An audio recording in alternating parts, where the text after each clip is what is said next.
Yeah, the audition, I was sent an email packet with early drawings of Steven for the pilot, 10 lines of dialogue in what is now known as the extended theme. And I sang that, did the lines, worked on the voice with my my vocal coach, Tony G, shout out.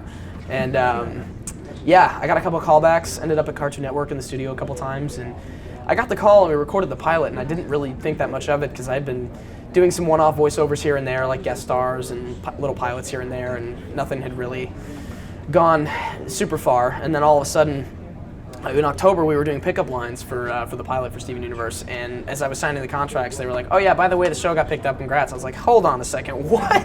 So that's how I found out Steven Universe was going to be a thing. How big of a thing, I did not know until much later, but that was the initial audition process.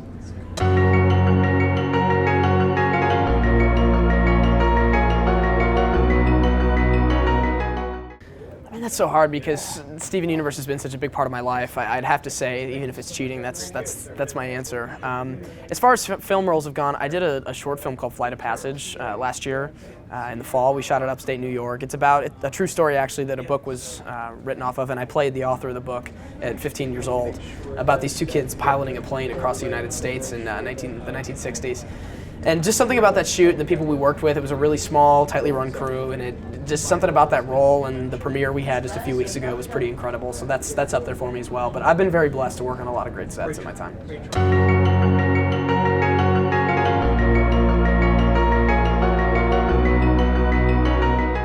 Absolutely, absolutely. I was a huge Cartoon Network fan, specifically actually when I was young. We didn't even get it at home. I would go over to my grandparents' house, and I would always watch Cartoon Network, and they would record it on a VHS tape so I could take it home. I loved like Foster's Home for Imaginary Friends, Codename Kids Next Door. Yeah, I see everybody's like, yeah.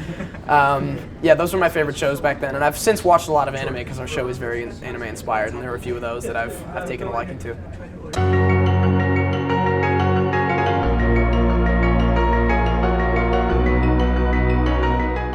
The ones I have watched, I've watched a little bit of Full Metal Alchemist, love that, that's a classic. I know it's kind of cliche, Sword Art Online is one of my favorites. This one called Angel Beats was really cool. And one Angel Beats fan in the house. Let's see, things that I need to watch, Attack on Titan, I still have not seen that. And then some classic ones like Death Note, Cowboy Bebop, just things that I should have seen by now but haven't.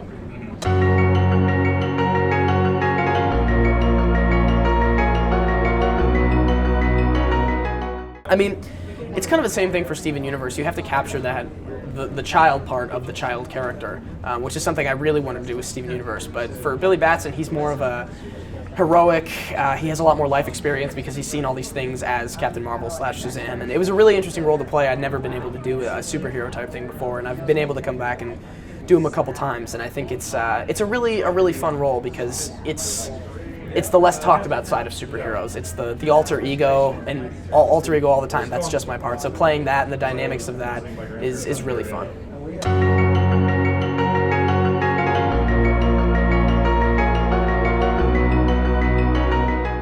I'd love to do some other work on other Cartoon Network shows because I've had the pleasure of being able to hang out with a lot of the casts of regular show, Adventure Time, Uncle Grandpa, and we did the Uncle Grandpa crossover a while back, which was great fun. We had Kevin Michael Richardson, Eric Bauza, and Pete Brownguard in the booth with us, and it was a full house and a ton of fun. But more of that would be awesome. I'd love to be on like Pokémon one day because I grew up with that, but we'll see.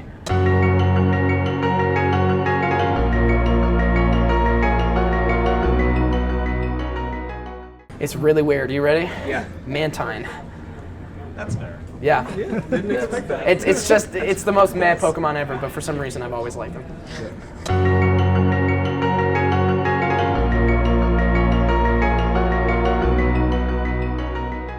The thing with cons is I notice it goes up tremendously after I do my panel, and this one like started, panel was the first thing I did, so I mean walking to the panel I saw a few Steven cosplays and they didn't bat an eye because they don't know what I look like, yeah. But after the panel, yeah, I get noticed a lot, which I don't mind. Everybody's really excited and is glad to be here and glad to see me, and I'm glad to be here, so it's all cool.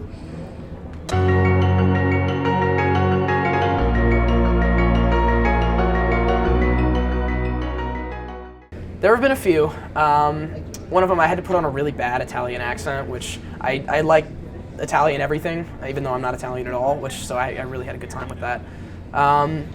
Some of the songs have been really fun, singing with Dee Dee in the studio. She's Broadway trained, so she totally outshines me, but it's fun to to kind of witness that. There have been some funny moments recording. We've had some great moments at like San Diego Comic-Con, New York Comic-Con. It's been a really great ride these past 4 years, and I have this awesome Steven Universe family around me that has grown really tight.